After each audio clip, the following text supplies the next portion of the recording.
बहुत सावधानी से कथा सुनिएगा और अपने चित्त में उतारिए। शिव महापुराण की कथा जिसके घर में चल रही है, जिसके टीवियों पर चल रही है, जिसके फेसबुक यूट्यूब पर चल रही है, जिसके मोबाइलों में चल रही है, घर में भले 5 मिनट शिव महापुराण की कथा चले, पर प्रतिदिन अपने मोबाइल को चालू कर 5 मिनट शिव पुराण चालू कर छोड़ दिया। घर में टीवियों पर अगर कथा आए तो भले सुनो चाहे नहीं सुनो, 5-10 मिनट उस टीवी को चालू कर छोड़ा करो, जिससे वो शिव महापुराण के शब्द हमारे घर के वातावरण को शुद्ध करें। प्रभु बाबा भोलेनाथ ने कहा, पार्वती जब चौसर खेलते समय तूने मेरे वस्त्र लिए, मैं जल क्रीड़ा करने के लिए जल में तप करने के लिए बैठा, तप के करने से मेरे शरीर से पसीना बह निकला, उस पसीने से 5 धाराएं प्रकट हो गईं, उस 5 धारा से गंगा जी की गोद से मेरी ये 5 बेटियां प्रकट हुई है। पहली जया, दूसरी विषहरा, तीसरी श्यामली बारी, चौथी देव और 5वीं दोतली। ये 5 कन्या शंकर जी की 5 बेटियां।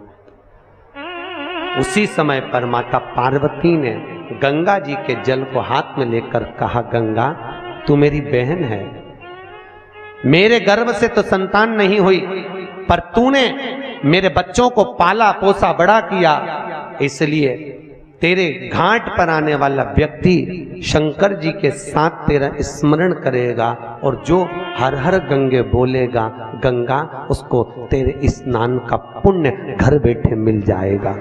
हर हर गंगे बोलो जम के। केवल गंगा के साथ उसी दिन से हर हर शब्द जुड़ गया और जिंदगी हो गई आपकी बोलते बोलते। आपको अभी तक नहीं मालूम होगा कि हर हर गंगे क्यों बोलते। जीवन हो गया भैया। शिव महापुराण में एक एक संवाद है। चावल क्यों लगाना चाहिए, शिव जी को कंकु क्यों नहीं लगाया जाता, शंकर को कुंकू नहीं लगता, रोली नहीं लगती, क्योंकि भगवान शंकर जब एक बार बैठे थे तो एक भगत ने शिव जी का कुंकू अभिषेक कर दिया था। कुंकू अभिषेक करा, इतने में माता जगत जननी जगदम्बा उसी समय पर आ गई। पार्वती ने शंकर जी के ऊपर से रक्त की धार जब बहते हुए नीचे आई, भोलेनाथ जी के शरीर से रक्त बहता देखकर माता पार्वती को क्रोध आ गया। पार्वती ने उसी समय पर श्राप देना चाहा। शिव जी ने कहा, पार्वती उसने कुंकू अभिषेक करा है और तू श्राप दे रही है। पार्वती ने कहा, मैं जान नहीं पाई, पर भोलेनाथ आपसे वचन देती हूं कि आज के बाद आपके शरीर पर यह रक्त ना देखूं। इसलिए आज तक शंकर जी के शिवलिंग पर कभी कंकु नहीं चढ़ाया जाता, कुंकू नहीं चढ़ाया। शिव जी को चंदन चढ़ेगा, हल्दी चढ़ेगी, अष्टगंध चढ़ेगा, गुलाल चढ़ेगी, अबीर चढ़ेगा, पर कुंकू शंकर को कुंकू नहीं। जैसे अधिक मास के महीने में, अभी जो अधिक मास आ रहा है ना, आपके लिए तो लाभदायक है, समझ लो ये कथा। अधिक मास के महीने में जैसे पहले दिन का अधिक मास होता है, ऐसे 5वां दिन का जो अधिक मास होता है, पंचमी तिथि का, पंचमी तिथि का अधिक मास, शास्त्र कहता है कि जिसके घर में संपदा की कमी हो, पैसा आ ही नहीं रहा हो, सब दूर उलझ गया हो, बहुत टेंशन चल रहा हो, 3 साल में एक बार अधिक मास आता है। अधिक मास की पंचमी तिथि के दिन गन्ने का रस, गन्ने का रस जानते हो, ईख का रस, गन्ने का रस तुलसी जी के क्यारे में हाथ में लेकर 7 बार अपना नाम और गोत्र बोलकर छोड़ दो। जिंदगी में 3 साल में तो करोड़पति बनकर बैठ जाओगे, कभी लक्ष्मी की कमी नहीं आ सकती। अगला अधिक मास आएगा तो तुम तैयारी में बैठे रहोगे कि फिर पंचमी तिथि आए, फिर मैं गन्ने का रस डाल। केवल अधिक मास में होता है, अधिक मास के सिवा नहीं कर सकते, केवल अधिक मास, अधिक मास के अंतर्गत करें। और आपको तो मौका मिल रहा है, ज्येष्ठ का अधिक मास है इस साल, बड़े प्रेम से आनंद में। और हम तो निमंत्रण दे रहे हैं आपको कि अधिक मास में मुंबई में महेश्वरी समाज द्वारा विष्णु महापुराण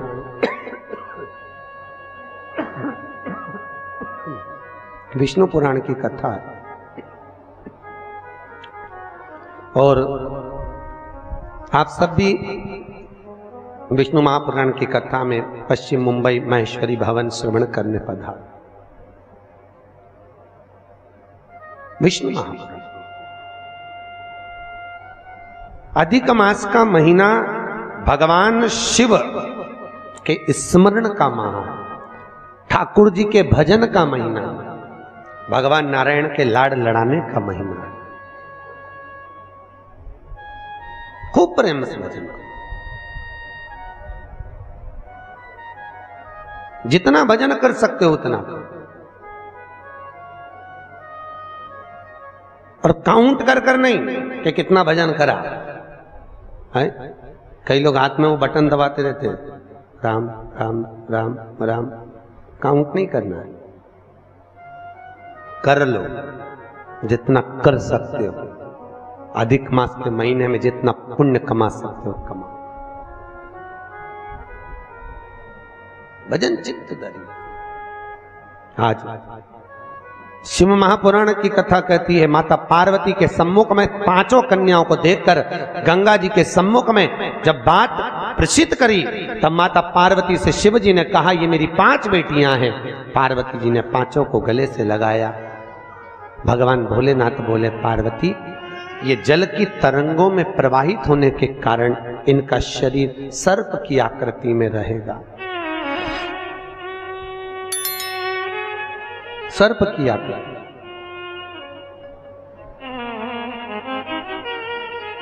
और वो 5 कन्या शंकर भगवान की 5 सर्प रूप की बेटियां हुई। सर्प रूप। आज भी नाग पंचमी के दिन घर के दरवाजे पर, घर के दोनों ओर, अब इधर पूछते हैं कि नहीं पूछते मालूम नहीं, पर नाग पंचमी के दिन 5 सर्प यहां बनाते हैं। 5 सर्प बनाए जाते हैं। वो शंकर भगवान की 5 बेटियां बनाई जाती है और नाग पंचमी के दिन उनकी पूजन होती है। नाग पंचमी।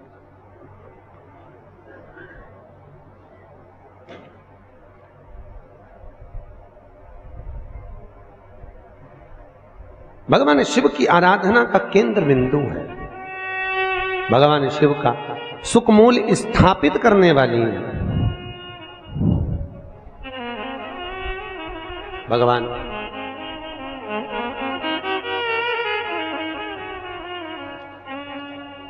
शिव ने 5 कन्याओं को आशीर्वाद दिया, माता पार्वती को समझाया, ज्ञानोपदेश प्रदान किया।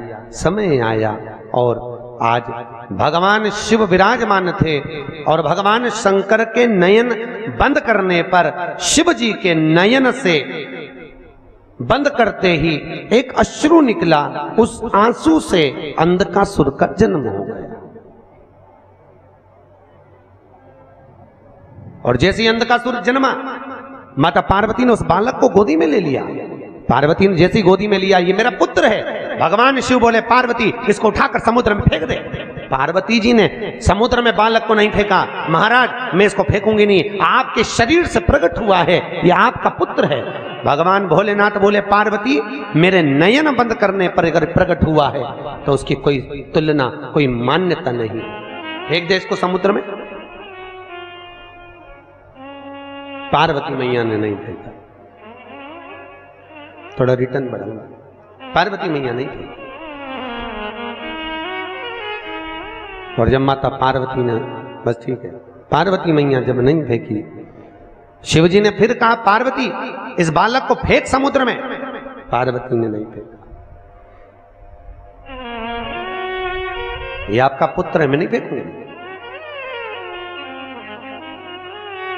बहुत समझाया, नहीं माना।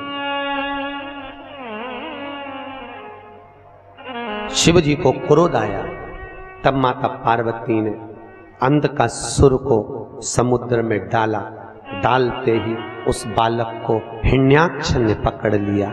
हिरण्याक्ष ने उसको पाल पोस कर बड़ा करा। हिरण्याक्ष को बड़ा करा। समय आया, जैसे हिरण्याक्ष ने जैसे ही अंधकासुर को बड़ा किया, पाल पोस कर तैयार किया, समय आने पर भगवान नारायण ने बराह अवतार धारण कर हिरण्याक्ष के प्राणों को हर लिया। पृथ्वी को लाकर जल के ऊपर ठहरा दिया, तब उस अंधकासुर को क्रोध आया और अंधकासुर ने ब्रह्मा जी का तप कर कर वर प्राप्त करा। ब्रह्मा जी से मांगा, ब्रह्मदेव मैं वैसे तो वीर हूं पर मुझे वर देना है तो वर दीजिए, ऐसा वर दो। अंधकासुर को मालूम था कि मैं अपनी मां के गर्भ से पैदा ही नहीं हुआ। तो अंधकासुर ने मांगा, जिस दिन मैं अपनी मां को गलत दृष्टि से देख लूं, जिसने मुझे अपनी गोद में खिलाया हो उसको अगर गलत दृष्टि से देखूं तो मेरे प्राण छूट जाएं। क्योंकि अंधकासुर को तो ये मालूम था कि मेरे कोई मां है, पर उसको कौन बताए कि तू पार्वती की गोद में खेला है। पार्वती की गोद, जिस दिन मैं अपनी मां को अगर गलत दृष्टि से देखूं उसी दिन मेरे प्राण छूटे, बस उस दिन मेरा अंतिम समय हो। ब्रह्मा जी ने कहा तथास्तु। और अंधकासुर बड़ा हो गया, आनंद सुख स्थापित हो गया, चारों तरफ सत्ता ही सत्ता अंधकासुर की हो गई, किसी को पृथ्वी पर रहने ही नहीं देता, सब घबरा गए। तब अंधकासुर ने अपने दूतों को बुलाकर कहा, जाओ सबसे सुंदर जो नारी हो, सबसे सुंदर जो कन्या हो, उससे मैं विवाह करूंगा, मेरे लिए लाओ। इतने में एक दूत बोला, जो सबसे सुंदर थी, जो सबसे अति रमणीय थी, उसने तो शंकर जी को पति बना लिया। अरे तो क्या हुआ, शिव को पति बनाया है, उसको मैं अपनी पत्नी बनाऊंगा। कहां रहती है? कैलाश पर। और बताओ, मां के लिए गलत दृष्टि रखकर अंधकासुर चला कैलाश पर, और आज माता पार्वती उसी समय पर सुंदर भगवान शिव के लिए आनंदमय सुंदर भांग को घोट रही। क्यों घोट रही? कई लोग कहते हैं शंकर जी को भांग प्रिय है। कौन सी पुराण में लिखा है कि शिव जी को भांग प्रिय है? कहीं लिखा? अरे बोलो तो। पूरी शिव महापुराण में, भागवत पुराण, नर्मदा पुराण, गर्ग संहिता आदि आदि के जितने शास्त्र, जितने प्रमाण देने वाले पुराण हैं, कहीं नहीं लिखा कि शंकर जी को भांग प्रिय है। शिव को भांग प्रिय नहीं है भैया। वो तो शंकर जब आपको मालूम है ना, मंथन में जब विष निकला था, विष शिव जी ने पिया था, उसकी बूंदें नीचे गिर गई थी, उससे भांग धतूरा उत्पन्न हो गया था। शंकर जी के पास में भांग रखी है, पी नहीं रहे। क्यों? शंकर जी के पास में जब भांग रहती है, चारों तरफ से जब हवा आती है, तो शिव जी ने जो जहर पिया है उससे कंठ नीला पड़ गया है। वो भांग की हवा से शंकर जी के गले को ठंडाई मिलती है। शंकर जी भांग पीते नहीं है, पर दुनिया के लोगों ने तो शंकर जी को बदनाम कर दिया। शिव जी की प्रिय, तो शिवरात्रि पे लोग घोट घोट के शंकर जी को भी भोग लगा दे और खुद भी पी जा ले। शिव जी की प्रिय, खूब घोटो।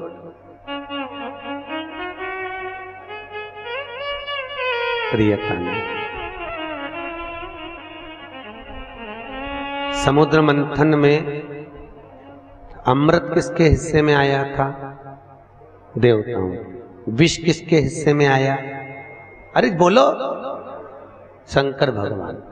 जो अमृत पिए वो देव, जो विष पिए वो महादेव।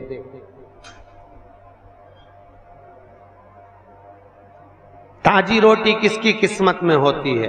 घर की बहू बेटियों के। ठंडी रोटी किसकी किस्मत में होती है? घर की डोकरी के, घर की वृद्ध। क्यों? मां भले रसोई घर में नहीं जाती, पर रसोई घर में प्रत्येक सांस, आप भी सांस होगी, प्रत्येक सांस घर में बहू जब भोजन बनाती है तो एक बार सांस घर में राउंड लगा कर आती है, चौके में देख कर आती है डब्बे में रोटी कितनी बची है, डब्बे में रोटी कितनी बची है।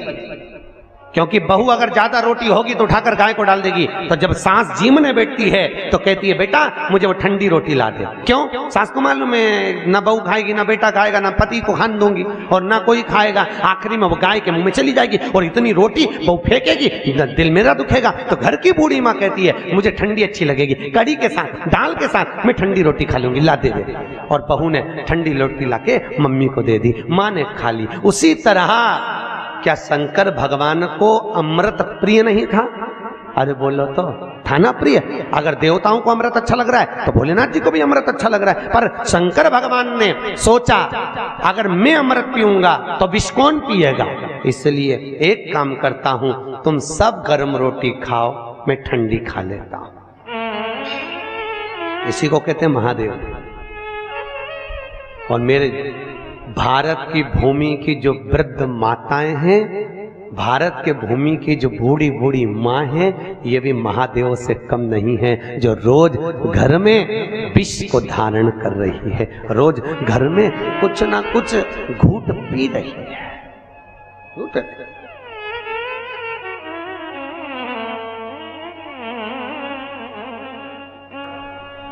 पांच बेटियों का चरित्र यहां वर्णन किया। अंधकासुर मां जगतजननी के सम्मुख में पहुंच गया, माता के सामने।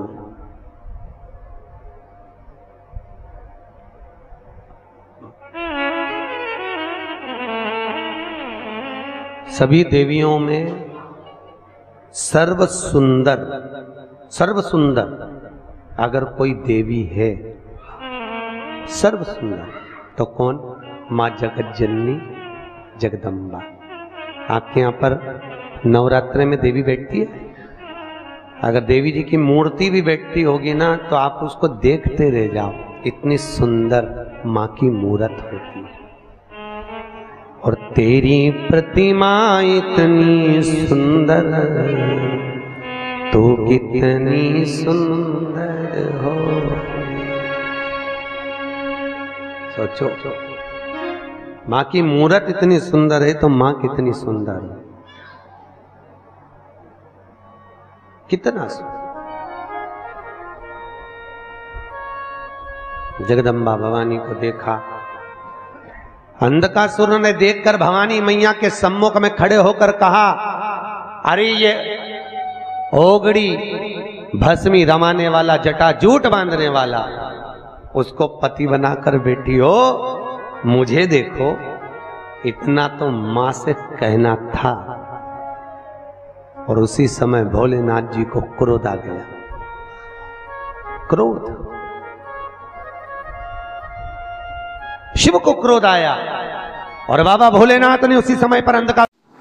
ओम श्री शिवाय नमस्ते। हम दर्शकों, आज की कथा में पंडित प्रदीप जी मिश्रा ने रायपुर छत्तीसगढ़ में जो कथा चल रही है उसके दौरान बहुत सारे उपाय बताए और साथ ही जो है शिव पुराण का जो है वाचन किया है। इसके साथ में जो है उन्होंने जो है भगवान शंकर और पार्वती का जो है वाचन यहाँ पर किया है। जो भी चित्र दर्शन उन्होंने किया है वो भी बहुत अच्छी तरीके से किया है। तो अगर आप भी जो है कथा को ध्यान से नहीं सुने हैं तो एक बार और कथा को ध्यान से सुन लीजिए। और अगर आपने कथा को ध्यान से सुन लिया है तो आगे आने वाली कथा को सुनने के लिए प्रतिदिन आपको इस चैनल पर जो है कथाएँ मिलती रहेंगी। जो भी जहाँ का स्थान पर भी जो कथाएँ चल रही है वो जो है आपको इस चैनल के माध्यम से जो है प्रतिदिन 2 भाग में जो है कथा मिलती रहेगी। तो आपको भी जो है डेली कथा देखनी है तो चैनल को सब्सक्राइब कर लें और पास में आ रहा है बेल आइकन को प्रेस कर दें ताकि आपको समय पर कथा का अपडेट मिलता रहे। मिलते हैं अगली कथा में, तब तक के लिए हर हर महादेव।